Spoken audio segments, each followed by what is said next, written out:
저희들이 지금 12제자에 대해서 함께 말씀을 나누고 있습니다. 큰 주제는 뭐였죠? 12제자는 부름받은 존재였다라는 것입니다. 우리들은 부름받은 존재다라는 게 큰 주제였고, 두 번째 큰 주제가 이제 권능받은 존재입니다. 권능받은 존재, 제자들은 그 특징이 있다. 7절 말씀 다시 보시면 12제자를 부르사 둘씩 보내시며 더러운 귀신을 제하는 권능을 주시고, 여기 보면 12제자를 부르셔서 뭐를 주셨어요? 권능을 주셨다라고 나옵니다. 주님께서 우리를 따로 구별하여 부르신 이유는 권능을 주시기 위함이다라는 것입니다. 그래서 제자들과 우리 그리스도인들은 능력을 받은 사람들이다라는 것을 꼭 기억하셔야 됩니다. 이 권능 중에서 어제 살펴본 작은 제목은 뭐였죠? 권능은 은혜로 주어진다라는 것입니다. 갖춰진 사람들 가운데서 탁월한 사람을 뽑는 세상적인 방법이 아닙니다. 전혀 무능하고 무지하고 실패가 연속인 우리들을 부르셔서 은혜로 주어지는 권능이다라는 게 작은 제목 가운데 하나였고, 두 번째 오늘 우리가 살펴볼 거는 뭐냐면, 권능은 보통 다른 사람의 약함을 도와주고 그 약함을 회복시키기 위해 주어진다라는 그 목적성입니다. 이게 흐트러지면 안 된다라는 거예요. 하나님께서 우리에게 권능을 주셨다라는 것은 철저하게 그 목적이 뭐예요? 자기 중심적인 게 아니고 이타적으로 방향성을 사용돼야 된다라는 것입니다. 다른 사람을 돕기 위해서 오늘 나에게 재력을 주시고 건강을 주시고 지혜를 주시고 또한 직분을 주신다는 사실을 잊지 않으셔야 됩니다. 그래서 다시 한번 7절 보세요. 12제자를 부르사 둘씩 보내시며 더러운 귀신을 제하는 권능을 주시고, 더러운 귀신을 제하는, 이렇게 나옵니다. 그러니까 권능이라는 것은, 능력이라는 것은 철저하게 다른 사람의 비극적인 인생에 새로운 생명을 불어넣는 이타적인 어떤 그런 모습으로 방향성이 나와야 됩니다. 소망을 주고 또 건강하게 하고 또 바르게 하고 그렇게 사람을 만들어주기 위해서 그 권능을 주신다라는 거예요. 그 목적은 딱 그거예요. 그런데 재밌는 것은 뭐냐면, 우리가 하나님께로부터 주어진 그 권능을 받으면 순간적으로 우리는 착각을 하게 됩니다. 어떻게 착각을 하게 될까요? 이타적이 되지가 않아요. 그것이 나를 훌륭하게 만들어 가는 과정에 불과합니다. 그것은 나를 이렇게 내세우는 그런 징표밖에 되지 않는다라는 거예요. 그런 하나님의 방편으로 이렇게 생각을 하게 됩니다. 주신 권능을 가지고. 하지만 그 권능은 철저하게 그 반대로 작용을 해야 돼요. 이타적인 목적으로 주어진 게 하나님께로부터 오는 권능입니다. 만약에요, 이 목적에 맞게 이타적인 목적이 제대로 작동을 하면 그것은 하나님이 주신 권능이 맞아요. 그렇게 잘 운용되는 게 맞아요. 그런데 이 이타적인 목적이 제대로 작동하지 않으면 어떻게 될까요? 그거는요, 사탄이 주는 권능으로 변질돼 버립니다. 무서운 거예요, 이게요. 그 목적 자체가 흔들려 버리면 똑같은 모양인데 전혀 다른 측면의 이야기가, 다른 측면의 결과가 나타나 버리게 돼요. 번듯하게 교회 건물이 있고 똑같은 어떤 모습의 어떤 그런 것들이 있는 것 같은데 목적이 흐트러져 버리면 어떻게 돼요? 하나님의 영광이 가려져 버릴 수가 있다라는 거예요. 이거 심각해지는 거예요. 부르심을 받은 사람들의 권능도 마찬가지예요. 이게 목적이 흐트러져 버리면요, 그 순간 뭐예요? 하나님의 영광은 사라져 버려요. 영광을 가리우는 그런 사탄의 주신 권능으로 변질된다라는 거예요.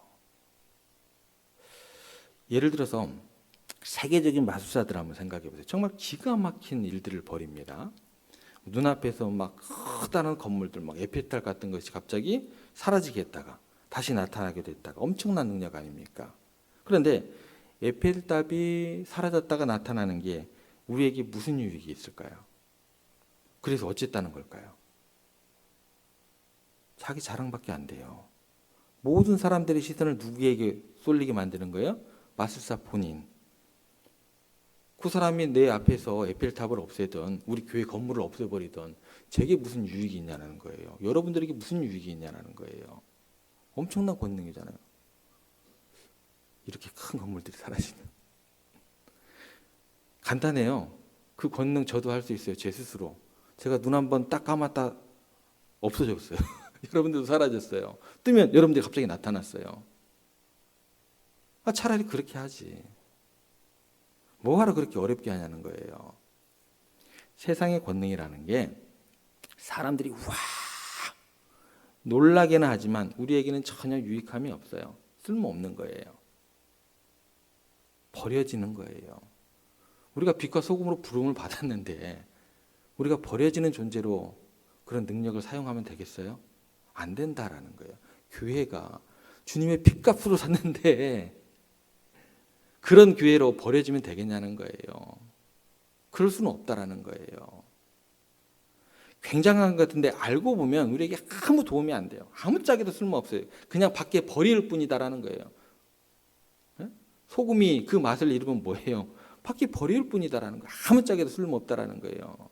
그게 하나님께서 주신 권능, 핏값 쓰고 사실 교회가 아니다라는 거예요. 그렇게 돼버리면요. 모양은 똑같아요. 그렇죠?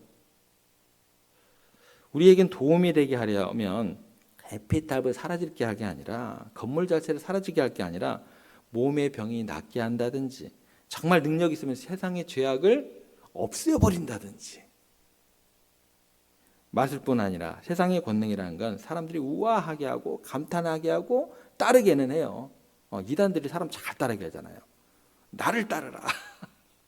내 권능을 봐라. 웃으면서 했지만 이게 우스운 얘기가 아닌 거죠. 절대 쓸모없는 것, 유익이 안 되는 것, 사람들을 눈물 나게 하고 사람들을 괴롭게 만들고 가족에 대한 불화를 일으키고 사람들을 속이고 굉장한 거라고 스스로 생각하게 만드는 것. 어떤 사람들은 이렇게까지 하잖아요. 막 고행을 해요. 고행을 하면서 어떤 막 귀신과 악마 힘을 빨아들이는 것 같이 작두 타는. 작두를 타서 어쩌겠다는 건데요. 뭐 작두 타면 어떤데? 내가 이렇게 무섭지? 그거죠. 그거예요. 엄청난 고행을 감당하면서 표정 하나 안 변하면서 작두를 쫙 타요. 막 춤추면서 타요. 긴 열전하는 사람들도 많다라는 거예요. 그래서 어쨌다는 겁니까? 그것이 누구에게 어떤 의미가 있고 무슨 도움이 되냐는 거예요. 야, 무섭다. 저 사람 그림자도 밟으면 안 되겠다. 이러는 순간 이게 제대로 작동이 안 되는 거죠. 여러분들, 우리들이 어떤 관계 가운데, 교회 공동체 가운데 어떤 직분이라는 것은요, 이런 사람들 간의 어떤 그 유화감? 이런 것들은 없어요. 제 아무리 목사고, 제 아무리 장로고, 제 아무리 권사라고 해도 교회라는 공동체는 우리 주님 대신 예수님이 머리 되시고 나머지는 뭐예요? 각자 푸른 지체 손이고 발이고 이거밖에 안 됩니다. 유화감이라는 자체는 없어요. 서로 뭐예요?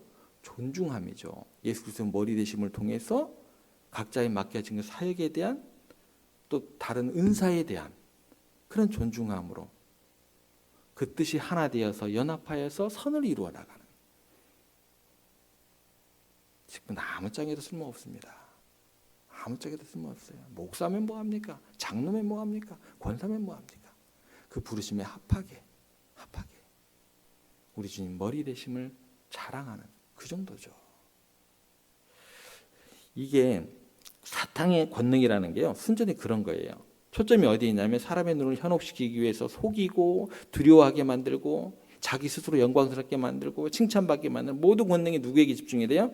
자기에게 집중이 됩니다. 다른 사람에게 눈금방울도 도움이 안 됩니다. 무슨 의미가 있다라는 거예요. 그래서 예수님께서 처음 사역을 시작하실 때 받으신 게 뭐예요? 시험을 받으시잖아요. 누구에게요? 사탄에게. 이 갈등이에요. 시험 받으실 때 돌이 떡이 되게 하라. 성전에서 뛰어내려라. 내게 절하라. 뭐예요? 그러면 내가 너 집중되게 할게. 너 인기 많게 해줄게. 이거잖아요. 그죠? 성전에서 뛰어내려서 무사하면은 그게 뭐가 다른 사람에게 도움이 되는데요. 돌이 떡이 되게 하면 다른 사람을 막 먹이실 거예요? 절대로 예수님께서 혼자 배고플 때 야, 저기 돌이 있다. 내가 배고프니까 저걸 돌을 떡으로 만들어 가지고 내가 먹어야겠다. 이렇게 기적을 행하신 적이 있으세요, 없으세요? 대답을 못 하시네요. 없으세요. 절대로 예수님께서 이 땅에서 사역을 하시면서 자기 자신의 입을 채우기 위해서, 자기 자신의 그 힘을 얻기 위해서 스스로 본인을 위해서 권능을 사용하신 적이 없어요. 없어요. 오병이어 기적을 일으킬 때도 백성들의 그 눈물을 보시고 배고픔을 보시고 기적을 일으키기 전에 하나님의 제 기도를 들으신 걸 감사하나이다 라고 일으키시면서 그들을 위해서, 수가성에 갔을 때 어떻게 하셨어요? 목이 마르고 배고플 때, 야, 마을에 가서 좀 먹을 것 좀 가지고 와라. 그냥 그 옆에 있는 모래 가지고 떡을 만드시지. 배고프시다고 하면. 저 같으면 그렇게 하겠어요. 그런 적 있으세요, 없으세요? 안 하셨다라는 거예요. 안 하셨다라는 거예요. 예수님께서 이런 것들에게 대해서는 아무런 의미가 없기 때문에 그 시험을 이기셨다라는 거예요. 우리가 잊지 않아야 될 것 같아요. 우리가 가진 은사들이 오직 그 누군가를 위해서 온전하게 사용될 때만 하나님으로부터는 온전한 권능이 됩니다. 그래서 하나님께서는 우리에게 필요한 물질을 주십니다. 왜요? 너 혼자 잘 먹고 잘 살아라. 이게 아니고 이걸로 누군가를 도와라 해요. 크리스찬들이 사업에 엄청난 은혜를 받아서 성공을 하게 되면 너 혼자 잘 먹고 잘 살아라. 사람들을 더 해가지고 부자 되어라. 이게 아니라는 거예요. 누군가를 도와라 라는 거예요. 그런데 도울 때 자기 자신의 이름이 드러나고 영광을 받으면 그만큼 그것은 또한 하나님의 일이 안 되는 거예요. 그건 자기 일로 바뀝니다. 하나님이 주시는 은사를 가지고 자기 명예를 추구했기 때문에 그것은 하나님 앞에서 악을 행한 거나 마찬가지예요. 권력도 마찬가지고 성령의 모든 은사들도 마찬가지입니다. 티가 안 나야 돼요. 나는 아무것도 아닙니다. 그렇게 하나님께 영광을 돌려야 돼. 온전한 쓰임이 되는 것입니다. 예전에 제가 아는 권사님 중에 은사 받은 권사님 한 분 계세요. 저 어렸을 때요. 제가 아주 기억이 나는데, 그런데 손을 딱 얹잖아요. 이게 올리면은 이게 뭔가가 이렇게 인두 자국이 나요, 손에서. 보셨어요? 그래서 인두 자국이 나고 거기가 이렇게 막 뜨고 막 그러세요. 그러면서 너무나 신기하게 다 나으세요. 또 아팠다는 부분들이. 제가 신기하고, 권사님 이리 와보세요. 어렸을 때 여기 뒤집어 봤어요. 전선이 있는가 없는가. 아무것도 없어요. 예. 그래서 그분이 항상 그래요. 동안아, 예배 드리면서 나 같은 늙은이를 하나님께서 당신의 능력으로 사용하셔서 나는 아무것도 아닌데 하나님의 은혜로 이렇게 다른 사람들을 이렇게 치유하는 어떤 그런 역할을 감당하게 하시네. 이렇게 얘기를 하세요. 어디 봐요, 또 있는가? 오직 하나님께 영광을 돌리십니다. 늘 그렇게 겸손하셨어요. 이게 맞아요. 이게 맞아요. 이게 맞아요. 여러분들은 그러세요. 제가 항상 얘기하는 건, 제가 죄인같이 느껴지는 게 저뿐만 아니라 이 땅의 목사들이 머리가 곧아요. 머리가 곧아요. 뭐 그렇게 주신 능력들이 많은지. 연한이 쌓아가면 쌓여갈수록 그렇게 목이 곧아지더라고요. 제가 지난 주일날 이렇게 인사를 하고 있는데 어떤 분이 저한테 그래요.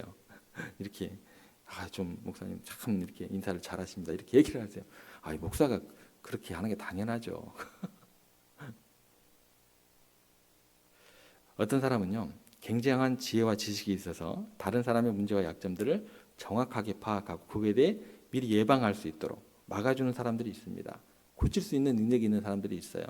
그랬을 때 하나님께서 주신 지혜와 이 지식의 근거가 뭐냐?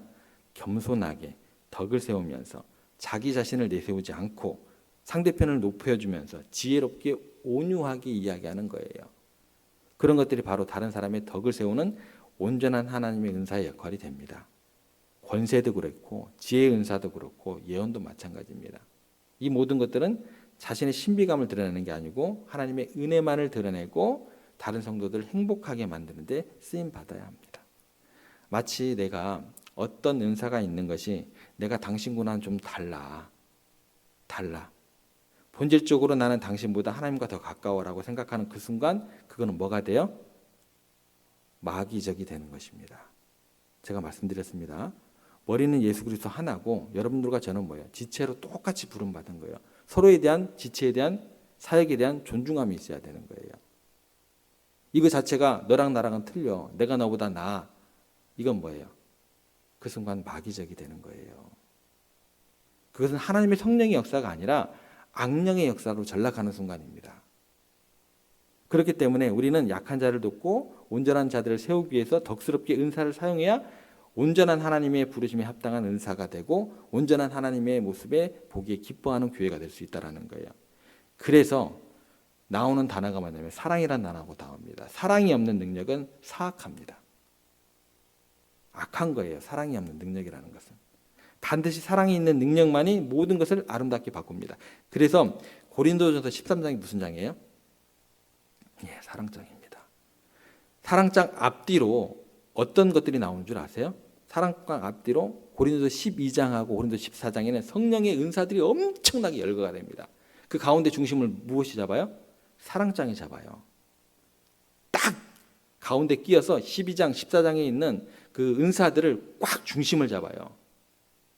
사랑이 없으면 어떻게 돼요? 천사의 말을 해도 울리는 꽹과리다라는 거예요. 사랑이 없으면 예언을 한다 할지라도 또 산을 옮길 만한 믿음이 있다고 한다라도 그건 다 뭐가 돼요? 다 헛것이다. 다 버릴 것들밖에 안 된다라는 거예요. 그렇게 이야기를 합니다.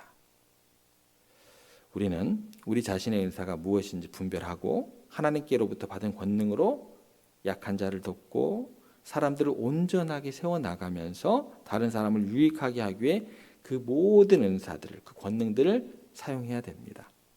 우리의 은사가 사람을 통해서 하나님께서 주신 능력이 되고 가정과 교회와 세상을 더 나은 곳으로 하나님의 나라로 이 땅 가운데 하나님의 나라가 이루어지도록 그렇게 만드는데 온전히 쓰임받는 여러분들과 우리 세종교회 되기를 주님의 이름으로 부탁을 드립니다.